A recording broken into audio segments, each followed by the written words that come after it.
Hello everyone, చూసారా బీరకాయ తొక్కలే కదా అని పడేస్తున్నారా? ఇక నుంచి అలాంటి పని అస్సలు చేయకండి. బీరకాయ తొక్కల్లోనే బీరకాయలో ఉండేదానికంటే ఎక్కువ పోషకాలు ఉంటాయి.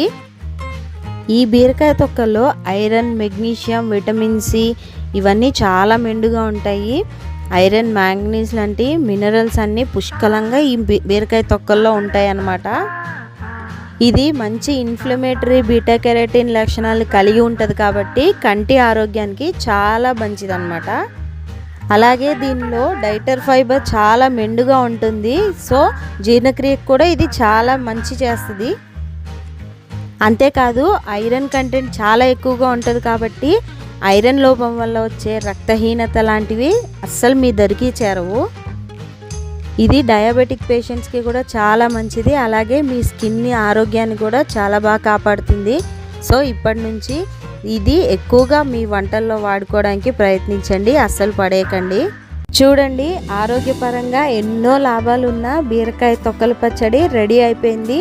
చూస్తుంటేనే నోరు ఊరిపోతుంది. వేడి అన్నంలో కాస్తంత వేసుకొని ఒక నెయ్యి చుక్క వేసుకొని కలిపి తింటే అబ్బా ఎంత బాగుంటుందంటే అంత బాగుంటుంది అన్నమాట. మీరు కూడా తొందరగా ఈ రెసిపీ చూడండి, ట్రై చేయండి, చాలా కమ్మగా ఉంటుంది. ఇంకెందుకు ఆలస్యం, వెంటనే నా ఛానల్ని సబ్స్క్రైబ్ చేయండి. వీడియోలోకి వెళ్ళిపోదాం.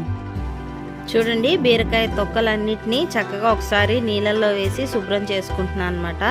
ఎక్కువసేపు నీటిలో ఉంచకూడదు, ఊరికే అలా దుమ్ము ఏదన్నా ఉంటే పోతుందని అలా నీళ్ళల్లో వేసి వెంటనే తీసేయాలన్నమాట. వీటిని ఈ రకంగా 1 కేజీ బీరకాయలకి వచ్చిన తొక్క అనమాట. ఇది మనం పైన పీల్ చేస్తాం కదా, ఈ రకంగా బీరకాయ తొక్కు, ఈ తొక్కలతో పచ్చడి.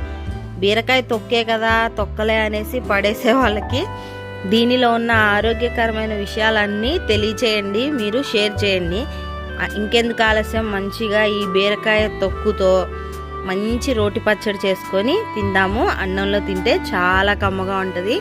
ఇప్పుడు ఈ రెసిపీ ఎలా చేయాలో చూసేద్దాం. ఇప్పటి నుంచి బీరకాయ తొక్కల్ని పడేయకండి, తొక్కే కదా అని చులకనగా అస్సలు చూడొద్దు. వేరే కూరగాయల తొక్కలు వేరే లెక్క, బీరకాయ తొక్కలు మాత్రం ఇంకో లెక్క. చూడండి, ఒక్కసారి నీటిలో వేసి వెంటనే వీటిని తీసేయాలన్నమాట.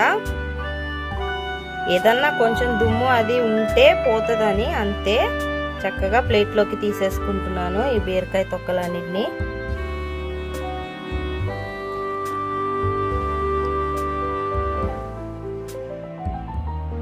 ఈ రకంగా ఇవన్నీ చక్కగా నీట్గా చేసి పెట్టుకున్నాం. ఇప్పుడు వీటిని ఏం చేయాలో చూపిస్తాను. చూడండి, ఈ బీరకాయ తొక్కల పచ్చడికి కావలసిన పదార్థాలన్నీ రెడీగా ఉన్నాయి. 2 టమాటాలు అన్నమాట, మీడియం సైజువి దూరగా పండిన 2 టమాటాలు ముక్కలు చేశాను. అలాగే ఒక 10 వెల్లుల్లిపాయలు, చక్కగా వెల్లుల్లి రెబ్బలు అనమాట. రోటి పచ్చడి అంటే వెల్లుల్లి ఉండాల్సిందే, జీలకర్ర కూడా ఉండాల్సిందే కదా, అందుకని జీలకర్ర, వెల్లుల్లి, ఇంకా ఉప్పు, సాల్ట్ తీసుకున్నాను, టేస్ట్కి తగ్గట్టు వేస్తాను. అలాగే కొబ్బరి ముక్కలు, పచ్చి కొబ్బరి ముక్కలు తీసుకున్నాను అనమాట. చక్కగా ఈ పచ్చి కొబ్బరి, లేదంటే మనం ఈ కొబ్బరికి బదులు పల్లీలు కానీ నువ్వులు కానీ వేసుకోవచ్చు. టేస్ట్ మాత్రం తేడా రాదు, చక్కగా ఉంటుంది. అలాగే చింతపండు వాడకుండా ఇప్పుడు సీజన్ కదా చింత చిగురు వాడుతున్నాను.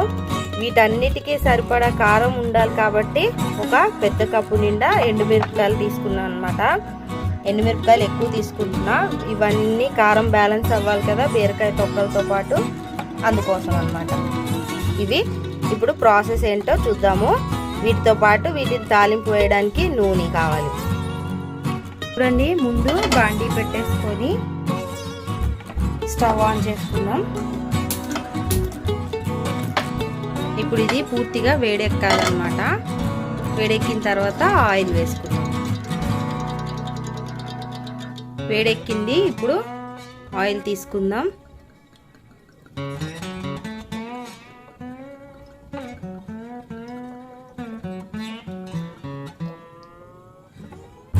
చూడండి, ఆయిల్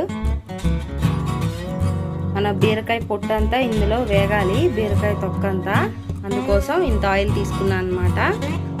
దీనిలోనే మనం టమాటా ముక్కల్ని కూడా వేయించుకోవాలి. తాలింపు కూడా పెట్టుకోవాలి. అందుకోసం ఇలా తీసుకున్నాను నూనె. చూడండి, ఈ మాత్రం తీసుకున్నాను, ఒక గరిటె నూనె.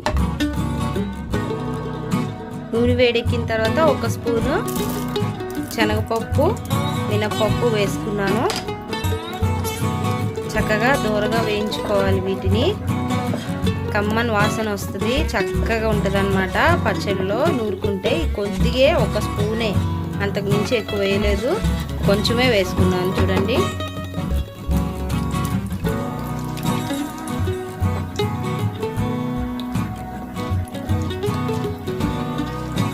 చూడండి నెమ్మదిగా రంగు మారుతున్నాయి కదా ఈ పప్పులు.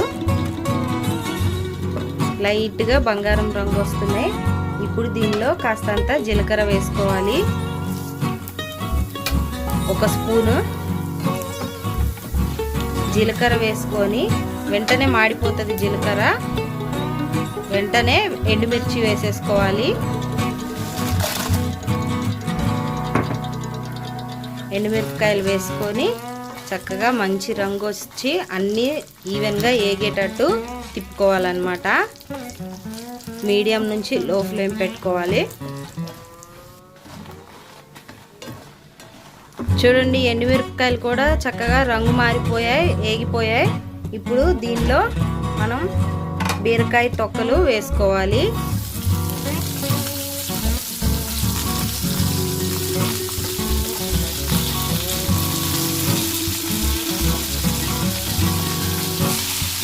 తొక్కలన్నీ చక్కగా నూనెలో మునిగేంత వరకు ఇలా కలుపుకొని 1-2 నిమిషాలు మూత పెట్టి మగ్గించుకోవాలన్నమాట.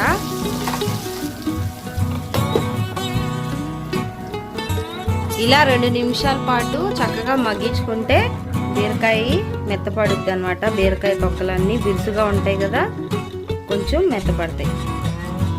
చూడండి, 2 నిమిషాల తర్వాత మూత తీసి చూస్తున్నా, చక్కగా ఎత్తుగా ఉండే బీరకాయలన్నీ అణిగిపోయాయి. చూడండి, మగ్గిపోయేసరికి మెత్తపడింది అన్నమాట. వేగుతుంది కూడా, మంచి వాసన వస్తుంది. మరొక 2 నిమిషాలు ఇలాగే వేయించుకుందాం. 2 నిమిషాలు అయిపోయింది. ఆ తర్వాత మూత తీసి చూస్తున్నాను. చూడండి,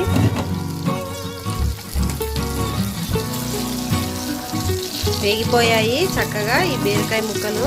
ఇప్పుడు వీటిని తీసేయాలన్నమాట. ఆయిల్ రాకుండా చక్కగా ఈ రకంగా కొంచెం కొంచెం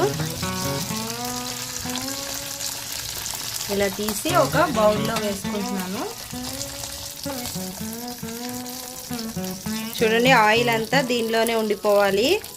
మళ్ళీ మనం టమాటా ముక్కలు అవి వేయించుకోవాలి కాబట్టి ఇలా తీసుకొని ఈ బౌల్లో చల్లారే వరకు ఒక గిన్నెలో ఉంచుకొని తర్వాత మిక్సీ పట్టుదాం.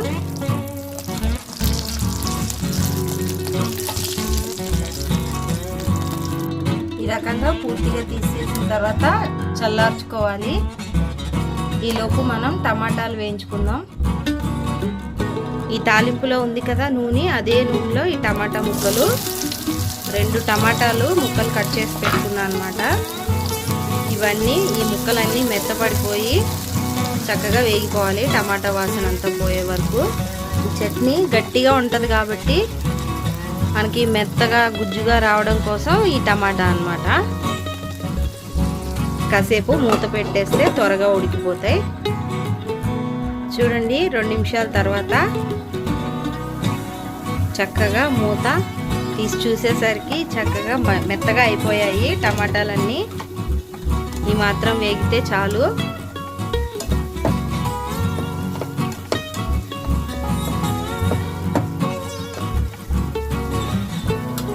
మొత్తం మెత్తగా అయిపోయింది. ఇప్పుడు టమాటాల్లో మనం చక్కగా నీట్గా కడిగి పెట్టుకున్న చింత చిగురుని ఇలా వేసుకోవాలి.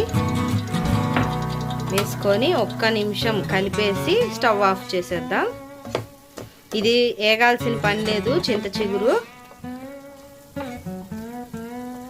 నీళ్ళల్లో కడిగాం కాబట్టి కాస్త తడి ఉంటుంది కదా, అది వాడేంత వరకు అంతే. 1 నిమిషం అయిపోయింది. ఇప్పుడు స్టవ్ ఆఫ్ చేసేస్తున్నాను. చల్లారిన తర్వాత మిక్సీలో వేసేసుకోవాలి, గ్రైండ్ చేసుకోవాలి. ఫస్ట్ ఇది స్టవ్ ఆఫ్ చేసిన తర్వాత ఈలోపు ఈ చల్లార్చిన ఎండుమిర్చి, బీరకాయ ఉంది కదా, వీటిని కొబ్బరితో పాటు గ్రైండ్ చేసుకోవాలి. చూసారుగా జార్ నిండా వచ్చిందనమాట. ఇప్పుడు దీన్ని ఒక్కసారి తిప్పితే ఈ క్వాంటిటీ తగ్గుతుంది. ఆ తర్వాత కొబ్బరి వేసుకుందాం. చూసారా, ఒకసారి గ్రైండ్ చేసిన తర్వాత కిందకి అణిగిపోయింది, ఇలా గ్రైండ్ అవుతుంది అనమాట. ఇప్పుడు మనం కొబ్బరి వేసేసుకోవాలి, పచ్చి కొబ్బరి. ఇప్పుడు మనం ఈ పచ్చి కొబ్బరి అంతా వేసేసుకొని మళ్ళీ గ్రైండ్ చేసుకోవాలి. ఇలా కొంచెం కొంచెం నలుగుతుంది చూడండి. ఇది పూర్తిగా పేస్ట్ అయిపోవాలి, చక్కగా మెత్తగా గ్రైండ్ చేసేసుకోవాలన్నమాట. బీరకాయలో పీచు ఉంటుంది కదండి ఆ తొక్కలో, అందు గురించి చక్కగా పేస్ట్ అయిపోవాలి. ఇప్పుడు ఈ మాత్రం రుబ్బుకున్న తర్వాత వెల్లుల్లి రెబ్బలు కూడా వేసేస్తున్నాను. నీళ్లు పోయకుండా రుబ్బుకోవాలండి. చూడండి, ఇలా పొడి పొడిలాడుతూ వచ్చింది కదా, పొడి పొడిలాడుతూ ఉంది కదా. దీనిలో ఇప్పుడు మనం ఈ స్టేజ్లో టమాటాలు, చింత చిగురు వేయించుకున్నాం కదా, అది కూడా వేసేసుకోవాలి. చక్కగా మెత్తగా గుజ్జు వస్తుంది అనమాట. ఇప్పుడు మెత్తగా అవుతుంది. ఇవన్నీ వేసుకోవాలి. చూసారా, మొత్తం టమాటాలు తీసుకున్న తర్వాత సాల్ట్ కూడా తగ్గినంత వేసేసుకోవాలి. కారము ఇవన్నీ ఉన్నాయి కదా, ఎండుమిరపకాయలు, వీటికి కారం కూడా బ్యాలెన్స్ అయ్యేలాగా, టేస్ట్కి సరిపోయేలాగా మనం సాల్ట్ తీసుకోవాలి. ఇప్పుడు ఈ సాల్ట్తో పాటు గ్రైండ్ చేసినప్పుడు ఇంకా కొంచెం తడి వస్తుంది, మంచిగా మెత్తగా గ్రైండ్ అవుతుంది అన్నమాట. చూడండి, చక్కగా మొత్తం పూర్తిగా పేస్ట్ అయిపోయిన తర్వాత చట్నీ ఎలా ఉందో అయిపోయింది. ఫైనల్ స్టేజ్కి వచ్చేసింది మన చట్నీ. ఇంకా తాలింపు ఒక్కటే మిగిలింది. దీన్ని ఇప్పుడు ఒక బౌల్లోకి తీసేసుకుందాం. చూడండి, మనం టమాటాలు వేయించుకున్నాం కదా, అదే దాంట్లో మరి కొంచెం నూనె వేసుకొని తాలింపు వేసేసుకుందాం. ఆయిల్ వేడెక్కిన తర్వాత పోపు గింజలన్నీ వేసుకుందాం. చక్కగా పోపు సరిగ్గా వేగితేనే తాలింపు చాలా బాగుంటుంది, మాడిపోకుండా దోరగా మంచి కమ్మని వాసన వచ్చేలాగా వేయించుకోవాలన్నమాట. మీడియం ఫ్లేమ్లో పెట్టి నేను వేయించుతున్నాను. ఈ పప్పులు అన్నీ చక్కగా వేగిపోతే అప్పుడు ఎండుమిరపకాయలు వేద్దాం.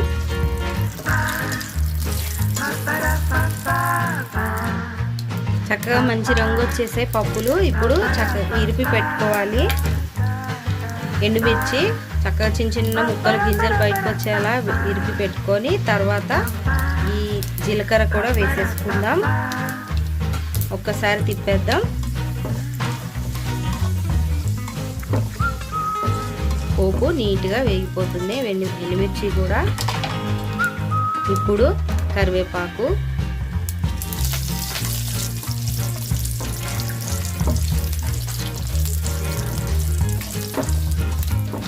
కరివేపాకు కూడా వేసేసాం. అయిపోయింది తాలింపు.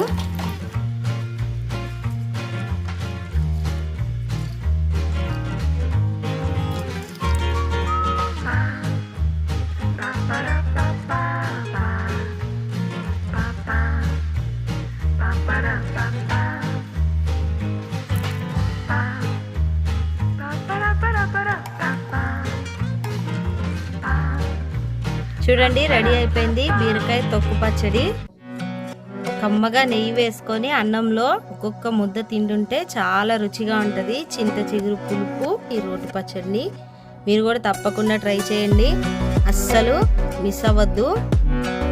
ఈ బీరకాయ తొక్కల్ని ఎప్పుడూ పడేయకుండా ఇలా ట్రై చేయండి, చాలా బాగుంటుంది.